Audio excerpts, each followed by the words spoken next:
Hi, everyone. Today we have Prashanth from Lastbit. He's the co-founder of Lastbit, and he also joined in our last summit also.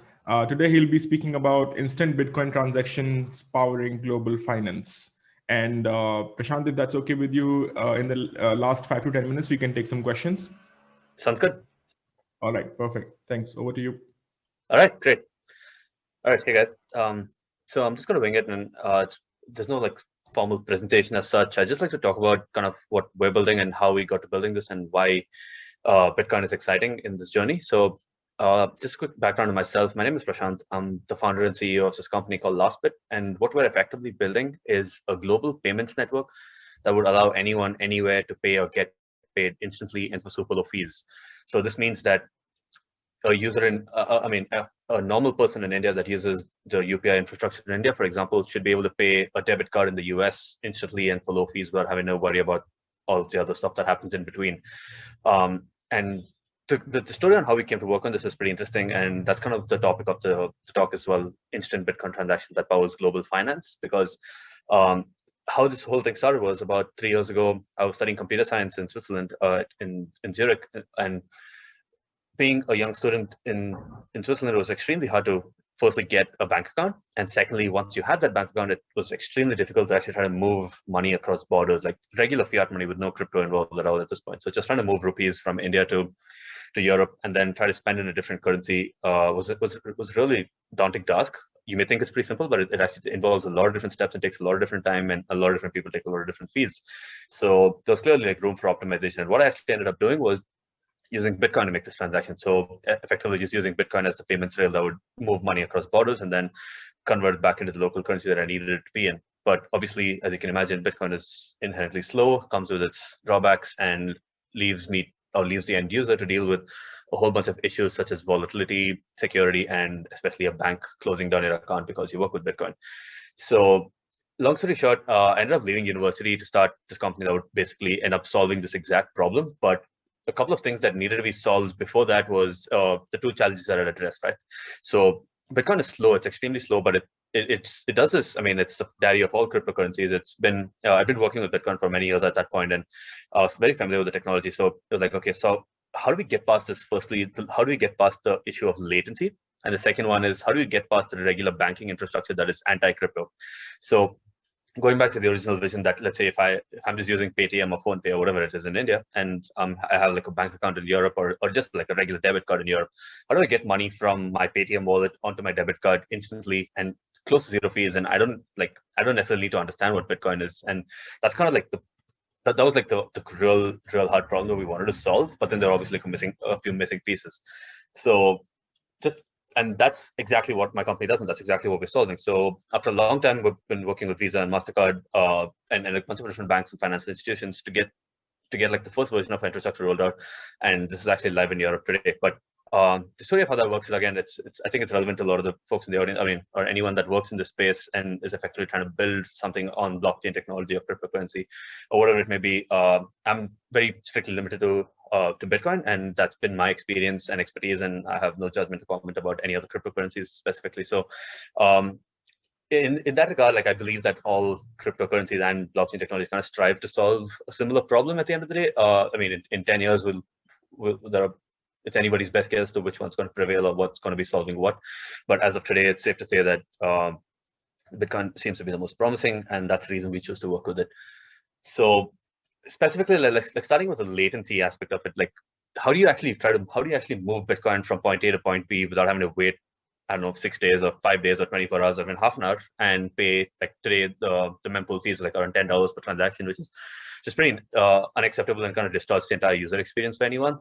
So the solution to this was something called the Lightning Network, which was starting to emerge around 2014 or 2015, and as of today, it's actually kind of shaped up pretty well, and it solves a lot of these issues, although it does have its own hurdles and challenges. It's effectively one of those things that's like under market, not many people know about it, but that's exactly how Bitcoin was. So I find its evolution to be very interesting in that regard. But outside of that, from a technological perspective, Lightning really does end up solving a whole bunch of these issues that Bitcoin faces with regards to latency. Now, this is a pretty complex topic, but I'm going to try to keep it as high level as possible. So diving really deep into Lightning would be like an entire session on its own. But what it effectively says is, so when you make a regular Bitcoin transaction on the Bitcoin network, every single participant on the Bitcoin network kind of needs to know about that transaction. As in, you broadcast it to the entire network, every single participant, every single node verifies that, okay, this person has this much money and this person is allowed to send this much money, and only then is it included in a block.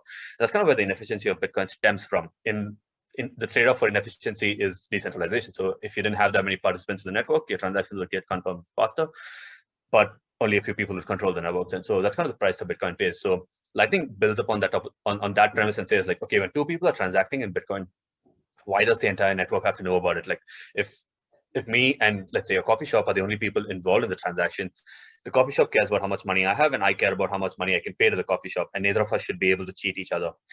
And that's kind of the basic premise of Lightning lays out. So it says that if two people are involved in a transaction, only those two people should be involved in it and no one else. So what it's effectively built is a software layer on top of Bitcoin, which kind of uses the underlying mechanisms of Bitcoin as a source of truth. So it's kind of like having a massive code, and all the participants of the Lightning network, and it's completely free of choice. It's an open source software, and anybody can run a node just like to run a Bitcoin node. So all of these participants can go onto the source of truth, or the code, which is in this case the Bitcoin ledger, and kind of record their balances. So the Bitcoin ledger is true and infallible and immutable, as you may know. So nobody can nobody's been able to break the Bitcoin ledger. So we use that as a source of truth, and every single participant on Lightning goes to the Bitcoin ledger and records their balance. So for example, I go onto the ledger and say, I have 1 Bitcoin, and every single person on the Bitcoin network will verify that I do have 1 Bitcoin. Now, using that 1 Bitcoin, I can begin transacting on Lightning. So what's going to happen is, every single time I want to send or receive money from a counterparty on Lightning, I effectively just make a regular signed transaction and I pass it on to that party. And the crux of the beauty of this is, I actually don't need to know who the other party is. It's completely trustless. But just for simplicity's sake, let's assume that I do know the other party and I'm not trying to cheat them. So in this case, I'm effectively signing. I'm basically signing valid, legitimate Bitcoin transactions and passing it on to the other person. And now the other person knows that, okay, I paid him, let's say, 0.1 Bitcoin for this coffee, and my balance is now 0.9. Now, if I attempt to send like 1 Bitcoin to another person that exceeds my balances, to someone else on the network, the first person that I paid can very clearly see that, okay, I'm trying to overspend my balance, and as punishment, I would lose that entire 1 Bitcoin that was on the Bitcoin blockchain. So this incentivizes me from cheating on the network. So that being said, the limitations of Lightning are liquidity and the way participants get set up and the way people on board onto Lightning and off board off of it. It's still extremely complex, just the way Bitcoin was. And one of the goals that we've set out, one of the goals that we've achieved so far, or like actually built, is like super seamless on ramps and off ramps onto Lightning, and being able to actually make instant Bitcoin transactions with other counterparties, even if they have no idea how this stuff works. So now, okay, in like super simple words, we have a way of making instant Bitcoin transactions. Now, how do we connect this to the real world and actually plug in fiat currencies to actually enable that Paytm payment from India to like a debit card payment in Europe? So to understand this, it's actually really important to understand how card networks work. And this is like a very obscure topic that can go on. There's like hundreds of thousands of pages of reading material, and like maybe like 1% of it is open to the public to understand about this. But so the way card networks work, for example, Visa, MasterCard, Discover, Amex, like all of the big networks, excluding RuPay in India actually. But so the way these card networks work is it is actually a very, very interesting topic, and the way Lightning works is actually very similar in some regards, and it is in effect, I guess, in like a couple of decades from now, it poses a very amusing alternative, to say the least. So what we're leveraging is kind of the inefficiencies of existing card networks and the efficiencies of Lightning, and putting them together to build like a more open, easier financial system where people can just continue transacting the way they do in their daily life without disrupting their new payment flows, like introducing a new coin or a new cryptocurrency or a new technology, a new wallet, a new application. None of that stuff. It's just like how do we bring the benefits of Bitcoin and like this beautiful cryptocurrency to end users without them actually having to understand it. So going back a step there. So how card networks work is extremely complex, but like let me try to like break it down with an example. So in the traditional financial system, so when you go to a shop and you swipe your card, like you have a Visa or a MasterCard card in your pocket, for example, and you swipe your card at a shop, what's happening is there are about like 7 to 8 different parties at least involved in this transaction, and every single one of them takes a cut, and these transactions come with its own set of fallacies. So the two most important parties are the acquiring bank and the issuing bank, and then you have the card network in between. So the issuing bank is the bank that gave you the card. So the name that's printed on the back of the card, like issued by X bank or X party, is the person that issued the card and is a member of the Visa or the MasterCard ledger. And the acquiring bank is a card that the merchant is the bank that the merchant is partnered with, which kind of accepts, which also plugs into the card network and accepts payments from other banks. So effectively, what Visa and MasterCard are these huge, giant monopolies on the planet, which effectively maintain massive lists as a central ledger of banks that they're partnered with. And then these banks further make smaller deals with smaller acquirers and smaller issuers, companies like us, and kind of like effectively push out these Visa and MasterCard branded cards to other people. So when a payment is happening, so let's compare and contrast a payment on like for example, just the Bitcoin network versus what happens when you use the Visa or MasterCard network. So every single time you swipe your card, a message is called a message called an authorization transaction first is received by the acquiring bank. This is the bank that gave the merchant his POS machine, the machine where you swipe your card. And the acquiring message then passed on to the Visa or MasterCard network. And then the Visa or MasterCard network checks with the issuing bank, the card that gave the consumer the card. Does this guy have enough balance to make this transaction? And now the issuing bank says yes. The message comes all the way back and the transaction goes through on the POS machine. So now this is just an authorization transaction. So when money is actually settled is much later.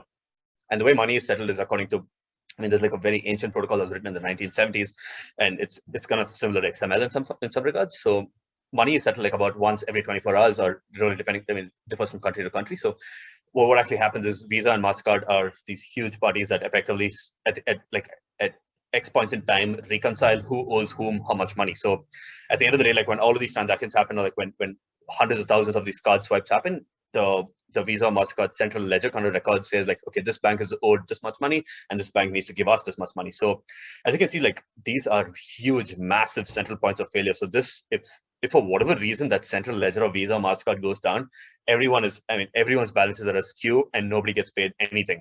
And the only person that's to benefit are the banks and Visa or MasterCard. So effectively, as you can think about it, Visa and MasterCard themselves are not financial institutions. These are institutions that facilitate the movement of money, and they're effectively a messaging protocol. Very analogous to what Bitcoin is now, as you can see. And I hope the differences are kind of like evident to you at this point. So when you process a transaction on the Bitcoin network, it's effectively you and the counterparty that's involved with just the Bitcoin network in between, which is the replacement for Visa or MasterCard in this regard, where a message is passed and the entire network confirms if it's true, and then the other person kind of receives their money. So this is, this is like a very simple way to like compare and contrast how traditional financial systems work. So without going like into too much detail of how that can be replaced or broken down, as of today, like being realistic, these monoliths make the user experience for end users extremely well. Like this reason Visa and MasterCard are these massive giant companies today, because they've made it easy for people to transact and easy for people to accept money. But at the same time, there are huge inefficiencies in how they can be improved. So as opposed to trying to like replace them, which is, I guess, an extremely ambitious / ridiculous goal, it makes a lot of sense to work together with these companies and build a better infrastructure for people until the point where people actually realize how Bitcoin kind of like works under the hood, and people are more willing to actually directly use the underlying Bitcoin technology themselves. So today, like kind of like talking about some of the some of the fallacies of these existing payment networks is like every single time, like I mentioned, like every single time you swipe your card, the only person that actually loses money is the merchant. And the reason your products are priced the way they are today is because of these fees. So the reason your coffee costs you like 100 rupees versus like 50 rupees is because a merchant needs to pay like all of these various fees, account for various other things that could go wrong with a card payment, which may not go wrong. So just talking about like the two more high-level fees that a merchant usually gets really screwed by, for lack of a better word, is the merchant discount rate and chargeback fees. So the merchant discount rate is effectively just a fee that Visa or MasterCard charges the acquiring bank to be a part of the network. So it's kind of like this awesome exclusive club that only a few people can be a part of, and you need to pay a membership fee. That's what the bank is paying. And the bank kind of makes that membership fee back from these merchants who use their membership to accept Visa and MasterCard payments. So every single transaction of yours incurs this fee that the merchant directly pays. The second one is chargeback fees. So remember I told you about like how the authorization and the settlement transaction works? Like the authorization is when you swipe your card and if the guy has enough balance, it's authorized. And then when it's actually settled, it's at a much later point in time. So the merchant doesn't actually get his, like when you swipe your card for 100 rupees, the merchant does not get the 100 rupees instantly. It's usually like up to 30 days later. So in that 30 days, the consumer has plenty of time to go back and dispute the transaction. And all of these disputes are handled manually. And every single dispute costs approximately $30 to $40 on one side. So this basically means that Visa nets about $80, about $60 in the transaction, and $20 go like a split between the acquiring bank and the issuing bank. So, and the merchant does not get his money. So this is like this kind of network, as you can see, is incentivized to, it's almost incentivized in a conflict of interest to push fraud, which is kind of not, this has happened in the past, and governments have had to step in because these companies are that big to prevent them, to prevent these kind of companies from monopolizing the entire transaction space. So what happens during the chargeback is you go dispute a transaction. It's a manual process where like 5 different parties are involved, and everybody needs to like figure out what actually happened and see who's at fault and pay that person back. And during this entire process, the only ones that are benefiting are the banks and Visa and MasterCard, and the consumers may or may not get his money back, and the merchant definitely does not get his money. So to account for these kind of risks is the reason your products are priced the way they are today. Given that all of these fallacies exist, taking a step back, taking a look at like the way Bitcoin and Lightning operate today, it's meant to solve all of these issues. It just works in this super seamless way that effectively breaks down all of these barriers and these walled gardens. There's no exclusive member club. There's no like extra fees that are paid. It's completely transparent. It's upfront. You can run your own node. You can run your own software. You can set your own fee rates, and that's kind of what like a better financial system looks like. But of course, the hurdles are you going to get your local coffee shop guy to go download a new piece of software and get a computer and a server to run it? And are you going to teach him how this stuff works to like kind of make sure he doesn't lose his money because his node was breached or something like that? So there's like a massive opportunity to like build stuff that makes these kind of processes easier for existing financial players and financial instrument users. This includes merchants and consumers. So if you're working in the cryptocurrency or the blockchain space, I think payments is probably one of the most exciting. There are like 100 different things you can do today, like 100 different advertised amazing ideas and cool things out there.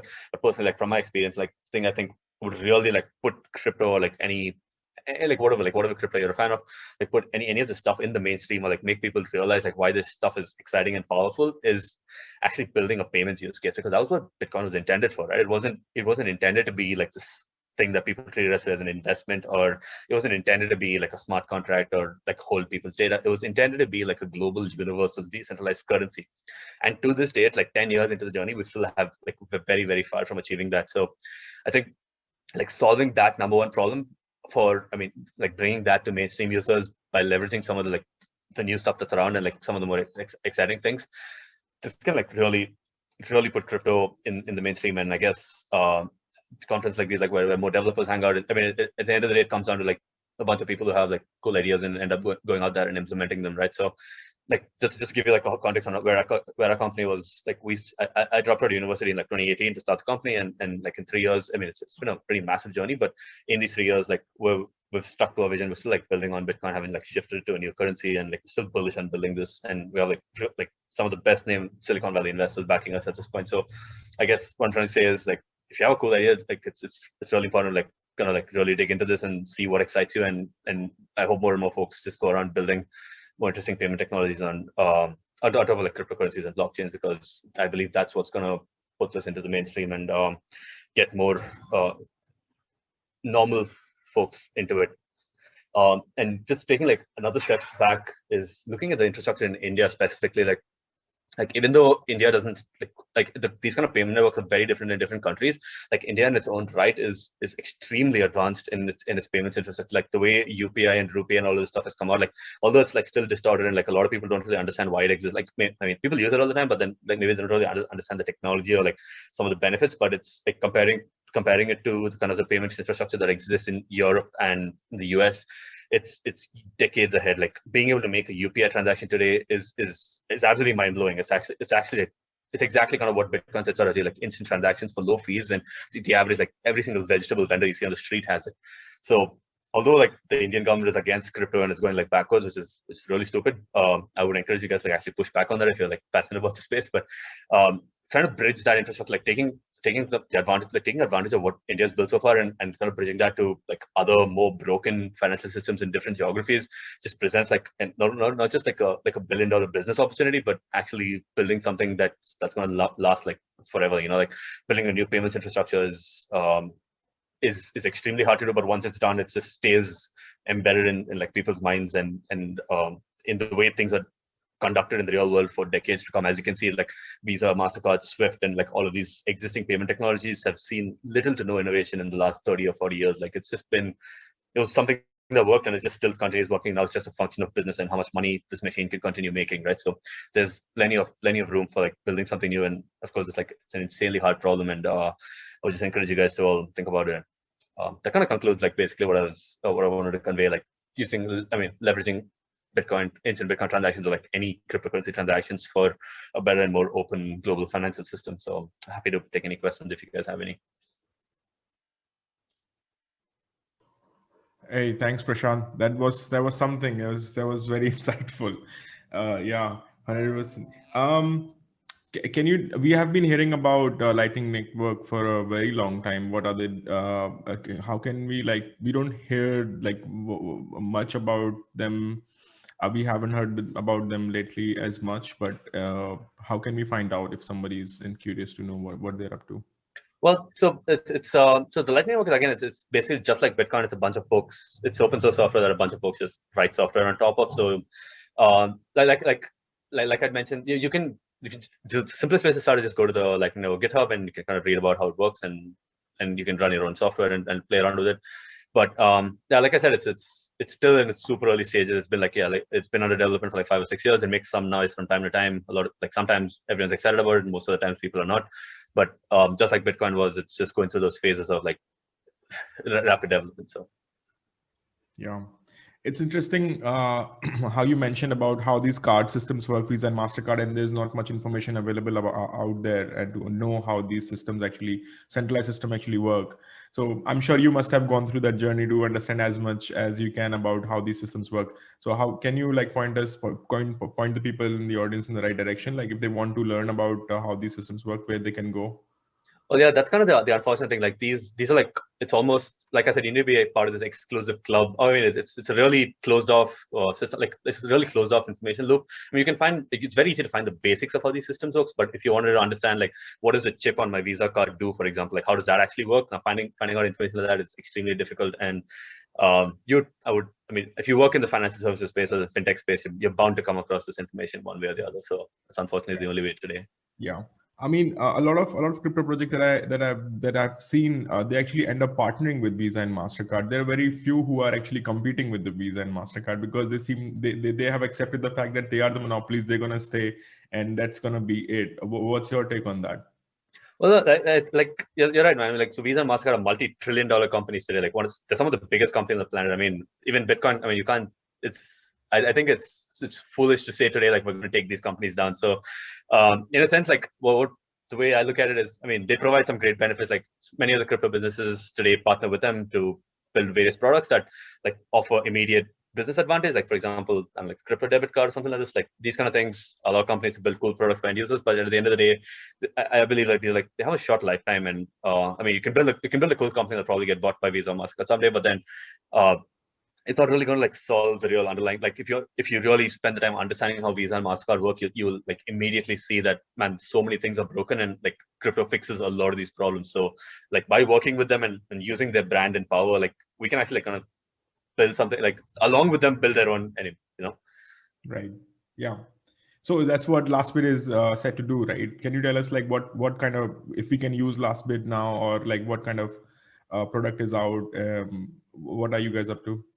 Yeah. So, I mean, so right now, like our target market, I mean, we've been focused on Europe for a long time, and like as I said, like India is this amazing place, but then the government's been a bit flaky, and it's very unfortunate. But so Indians can't actually use Lastbit as of. I mean, you can actually download the app on the App Store, but it's just like a proof of concept. It's effectively like a Lightning/Euro interface. But what we've actually built so far in Europe, like the thing that I was kind of describing is, so we're working with a bunch of different banks, and you can actually move money between these different banks that use euros over Lightning instantly and for close to zero fees. And neither bank has any idea that that's actually what's happening. So well, like this is like the super early days, but like this proof of concept kind of illustrates that, well, you can actually use Bitcoin or cryptocurrency to build a better financial system. Right. But like you mentioned this UPI system, and we are all like amazed as much as you are with how UPI works. But like, do you think there is still room for penetration for a new payment system while UPI still exists? I don't think, like, if it's going to be something that's inter-India, like within like one Indian consumer transacting with another Indian consumer or business, I believe that's it's a pretty saturated space, and there's really not much more innovation you can offer there. But on the cross-border scale, that's a massive problem. I mean, as you can imagine, like tons and tons of Indians like flock to the US or Europe, and they keep sending money back and forth. And those payment flows are still extremely under-optimized for. So for whichever company solves that first is going to be like a billion-dollar company. Yeah. Yeah. Awesome, Prashanth. Thank you so much, for taking out the time. And yeah, let's keep in touch. Thank you. Sounds good. Sounds good. Thank Yeah. you for having me. All right, man. Thanks. Bye-bye.